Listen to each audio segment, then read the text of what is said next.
है यहाँ पर कायर की मेमोरी सारी की सारी जा चुकी हैं और हम लोग बहुत ज्यादा क्यूरियस है कि वो वापस कब आने वाली हैं। क्या वो कभी वापस आ भी पाएंगे कि नहीं आ पाएंगी। और इतना ही नहीं, हम लोगों ने पिछले वीडियो में ये भी देखा था कि अभी लॉन्ग हाउचन फिर से डीमन गॉड एम्पर से मिल गया था और इस बार उन दोनों की जो फाइट होने वाली है। लेकिन हम लोग का लॉन्ग हाउचन सिर्फ और सिर्फ अभी 8th लेवल पर है और demon God emperor half God है, तो उसको भी हम लोग यहाँ पर देखने वाले हैं, जिसके बाद हम लोग कायर की मेमोरी के ऊपर बात करेंगे। और फिर यहाँ पर जब लॉन्ग हाउचन मर जाएगा तो फिर वो जिंदा कैसे होने वाला है, मतलब इस वाली वीडियो में डिस्कस करने के लिए बहुत कुछ हैगा। तो यहाँ पर लॉन्ग हाउचन आ चुका था डीमन गॉड एम्पर के सामने और वो कहता है कि मैं बुज़दिल नहीं हूँ, मैं तुम्हें चैलेंज करता हूँ, भले ही मैं अभी सिर्फ और सिर्फ लेवल 8 पर हूँ।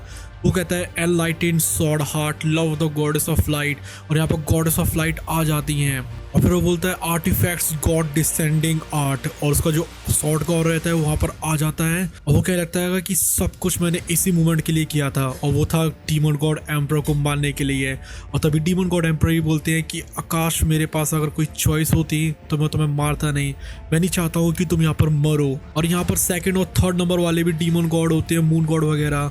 यहाँ पर फिर डीमन गॉड एम्पर बोलते हैं कि शायद तुम्हें पता नहीं है लॉन्ग हाउचन कि ये जो चीज़ है ना वो तुम्हारे लिए इतनी ज़्यादा पेनफुल है, उतनी ज़्यादा पेनफुल मेरे लिए भी है, क्योंकि तुम अभी जानते नहीं हो कि हम दोनों के बीच में कनेक्शन क्या है।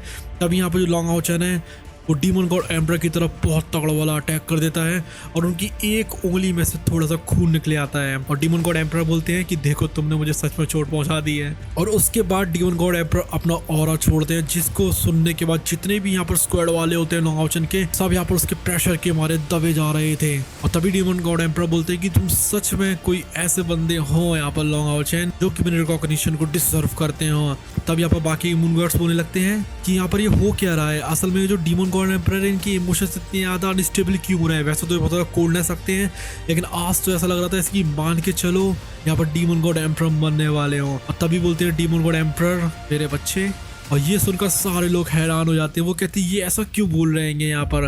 और तभी जो लॉन्ग हाउचन है वो यहाँ पर रेडी हो जाता है एक और अटैक करने के लिए। तो लेकिन तभी डीमन गॉड एम्पर की उंगली से जो खून निकल रहा था वो यहाँ पर लॉन्ग हाउचन की चेस्ट को जाकर पियर्स कर देता है, जिसके बाद जो लॉन्ग हाउचन रहता है उसका जो हार्ट रहता है पूरी तरीके से राख में बदल जाता है और यहीं पर ही लॉन्ग हाउचन की कहानी खत्म हो जाती है। और बढ़ते बढ़ते वो कहता है कि हमारी किस्मत में यही लिखा था कि हम लोग को अलग अलग होना ही पड़ेगा।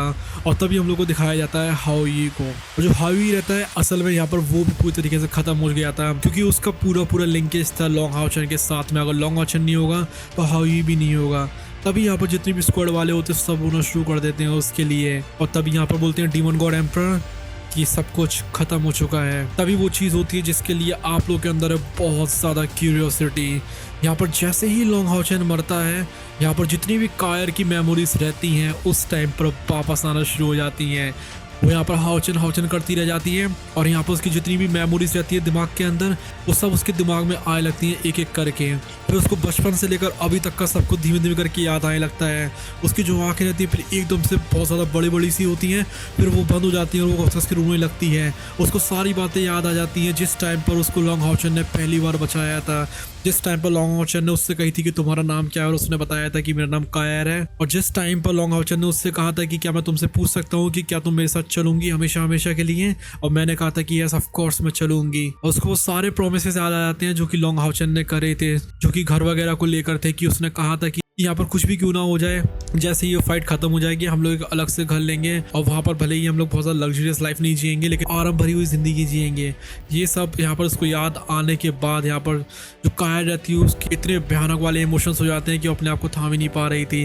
तभी यहाँ पर बोलता है demon God emperor get lost, सब लोग यहाँ से निकल जाओ। तभी यहाँ पर जितने भी स्क्वाड वाले होते हैं लॉन्ग हाउचन के सब कहते हैं कि सच में क्या हम लोग को सच में डीमन गॉड एम्पर यहाँ से जाने देंगे, क्योंकि यहाँ पर लॉन्ग हाउचन ने मरते मरते डीमन गॉड एम्पर से प्रॉमिस लिया था कि वो उसके स्क्वाड वालों को जाने देगा और इस वॉर को भी रोक देगा, और अब वही चीज़ करने वाले हैं हम लोग के डीमन गॉड एम्पर।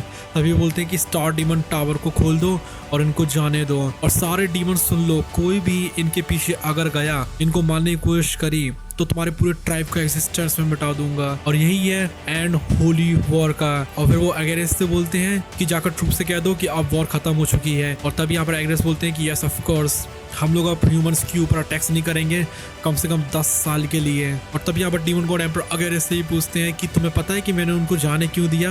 मैं तुम्हें बता देता हूँ क्योंकि जिसको मैंने अभी अभी यहाँ पर मारा है ना, वो मेरी ही ब्लड लाइन थी। और लॉन्ग हाओ चैन ही वो बंदा था जिसके बारे में मैंने सोच कर रखा था कि वो यहाँ पर डीमन ट्राइब का सक्सेसर बनेगा, जिस टाइम पर मैं यहाँ पर गॉड बन जाऊंगा। जिस टाइम से वो पैदा हुआ था मैंने उसके लिए कुछ भी नहीं करा था, और जिस टाइम पर मैं उससे पहली बार मिला तो मैंने सबसे पहली चीज़ जो करी वो थी कि उसको मैंने अपने हाथों से मार दिया। तो इस टाइम पर जो डीमन गॉड एम्परर होते हैं वो भी काफ़ी ज़्यादा सैड होते हैं, काफ़ी ज़्यादा। और यहाँ पर जो कायर रहती है वो तो हार मानने के लिए तैयार ही थी। असल में यहाँ पर कायर अपनी पूरी जान लगाने वाली है अब इस टाइम पर लॉन्ग हाओ चैन की जान को बचाने के लिए, जो कि देखना बहुत बहुत ज़्यादा इंटरेस्टिंग होगा।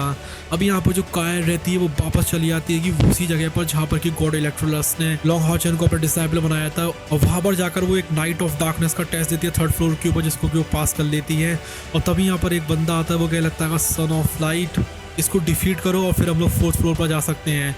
तो इस टाइम पर असल में जो कायर रहती है कि वो फाइट कर रही होती है लॉन्ग हाओ चैन के लिए, और वो जल्दी से जल्दी आगे जाने लगते हैं उसकी स्क्वाड वालों के साथ साथ में। अभी यहाँ पर जिस टाइम पर वो जादूगर जैसा बंदा वो होता है उसके साथ इन लोगों को फाइट करनी थी, और तभी यहाँ पर बोलती है कि कायर की क्या हो रहा है, हम लोग यहाँ पर धीमे क्यों पड़ते जा रहे हैं। तभी टावर ऑफ इटर्निटी का एक बंदा होता है, वो कहता है कि होली शैकल्स, ये जो स्किल थी वो तो काफी टाइम पहले खत्म हो गई थी ना, फिर स्किल कहाँ से आ गई है कि वापस। और तभी यहाँ पर जितने भी स्क्वाड के बंदे होते हैं वो कह लगते हैं कि आप जल्दी से यहाँ से चली जाइए कायर, हम लोग इसको यहाँ पर संभाल कर रखेंगे, और वो उसके बाद अटैक करने लगते हैं। और जो कायर है वो अपनी पीठ के ऊपर लॉन्ग हाओ चैन को लिए हुए थी, और यहाँ पर सारे अटैक्स का सामना करती आ रही थी सारे लोगों का। और यहाँ पर बहुत करीब वाली फाइट भी होती है, और वो लोग जैसे तैसे करके इसको डॉच करते जाते हैं और धीमे धीमे करके आगे बढ़ते जा रहे थे। यहाँ पर कायर को बहुत ज्यादा मेमोरीज आ रही थी लॉन्ग हाओ चैन की, और इसलिए ही वो यहाँ पर किसी भी हालत में हार मानने के लिए तैयार नहीं थी।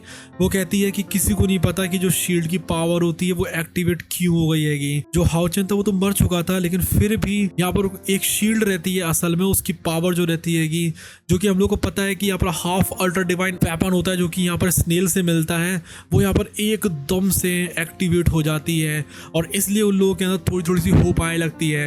यहाँ पर कायर ने होप तो वैसे भी खोई हुई नहीं थी, लेकिन अभी तो और भी ज्यादा होप जगती जा रही थी उसके मन के अंदर। लेकिन फिर भी वो जो शील्ड से एकदम से रोशनी आई थी उसकी वजह से उन सबके अंदर बहुत ज्यादा कॉन्फिडेंस आ जाता है।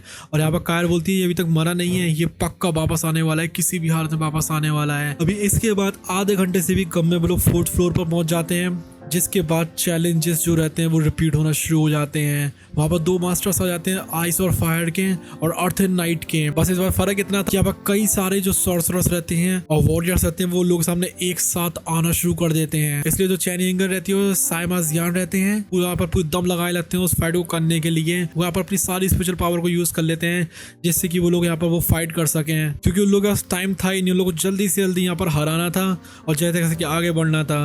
अभी 5th फ्लोर पर जो वैंग युआन रहती है उसने कायर को रिप्लेस कर दिया था मेन अटैकर के तौर पर, और यहाँ पर विंड सॉर्सर से फाइट करने लगी थी। यहाँ पर उसने अपनी सारी की सारी जो पावर रहती है ब्लड लाइन की उसको एग्जॉस्ट कर दिया था, जिससे कि यहाँ पर वो स्पिरिचुअल जायंट गॉड को बुला सके। उसने लगभग अपनी जान ही दे डाली थी जिससे कि वो हाओ चैन को रिवाइव कर सके। उसके बाद फाइनली 6th फ्लोर आ जाता है, और 6th फ्लोर पर भी उनकी बहुत ज्यादा तगड़ी फाइट होने वाली थी।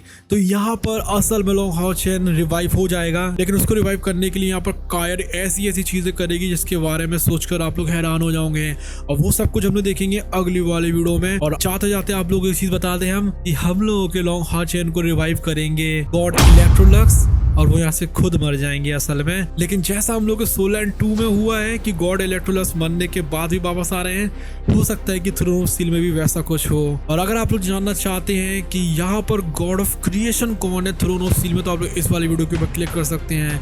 Bye bye, love you all, take care.